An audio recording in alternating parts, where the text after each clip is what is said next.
चीजें याद करने का तरीका क्या होता है, ये मुझे भी हमारे टीचर ने जब मैं 3rd में थी तब बताई थी बात। अब मैं अपने बैच में अपने स्टूडेंट्स को बताती हूँ। रविंदर कौर नाम था उन मैम का, बहुत अच्छे ढंग से उन्होंने समझाया था और वो मेरी लाइफ की पहली टीचर थी जिन्होंने हमें चीजों को आसान बनाना बताया कि आसान कैसे बनाते हैं। तो उन्होंने हमें बोर्ड पे बना के दिखाया, 3rd क्लास में थी तब मैं, 8 साल का बच्चा, कि हमारा दिमाग जो है ना एक ऐसे कबर्ड है, एक अलमारी, एक बक्सा मान लो।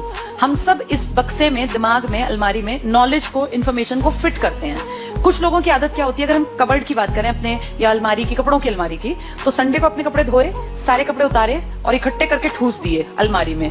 जब मंडे को उन्हें कहीं जाना होगा तो वो सारे कपड़े दोबारा निकालेंगे, फिर उसमें से एक पेयर ढूंढेंगे और फिर उस पर प्रेस करके बाकी सारे उसमें फिर ठूस देंगे।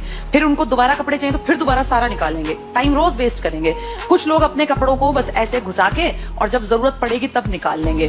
फिर जब वो कपड़े निकालते हैं तो उनकी दुगनी मेहनत लगती है, क्योंकि इन कपड़ों में इतनी सिलवटें पड़ गई हैं कि उसको प्रेस में टाइम लगेगा। ये इन्फॉर्मेशन भी होती है जो सिर्फ पढ़ते जाते हैं, पढ़ते जाते हैं, पढ़ते जाते हैं। दिमाग में इन्फॉर्मेशन इतनी घुसा ली कि एग्जाम में याद ही नहीं आएगा कि मैंने पढ़ा क्या था। एक बार सुना नहीं ऐसा कि आता तो था पर एग्जाम में याद नहीं आया, ऐसे सेट की थी इन्फॉर्मेशन। दूसरे लोग होते हैं सलीकेदार, वो संडे को अपने कपड़े धोए, शाम को उतारे, हर कपड़े को तभी प्रेस कर दिया। टाइम तो लगना ही है, लेकिन वो रोज रोज टाइम देने से अच्छा एक दिन मेहनत कर ली, थोड़ा टाइम लगा के सारे कपड़े सिस्टमैटिक अपनी अलमीरा में सेट कर लिए। अब जब इनको मंडे को जाना है और इसको व्हाइट शर्ट चाहिए तो इसको पता है व्हाइट शर्ट यहाँ रखी है, ब्लैक पैंट यहाँ रखी है, नीली कमीज वहां है। इसको रोज टाइम नहीं वेस्ट करना, ये रोज टाइम खराब करेगा। ऐसे ही तुम लोग हो, हम भी ऐसे ही थे। ये हमें 3rd में बताया था मैम ने कि जितनी चीजें सीखो ना उनको ऐसे सेट करना, जब जरूरत पड़े एग्जाम में तो तुरंत आंसर निकल के सामने आए।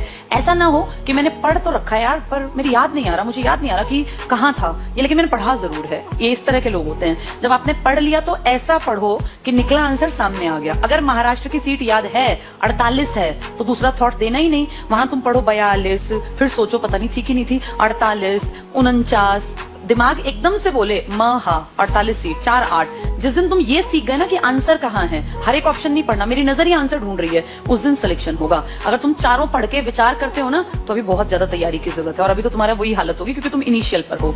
तो ये सिस्टम होता है और ये चीजें कब आती हैं, जब कोई हमें ट्रिक्स बता दे। अब मैंने तुम्हें पूरे देश की 543 सीटों का तरीका बताया, तो इस तरीके में क्या हुआ, चीजें ऐसे बैठ गई दिमाग में। अगर तुमने सुनी होंगी, कोई गारंटी नहीं है मेरी कि तुमने सुनी कि नहीं सुनी, वो तुम्हारी अपनी जिम्मेदारी है।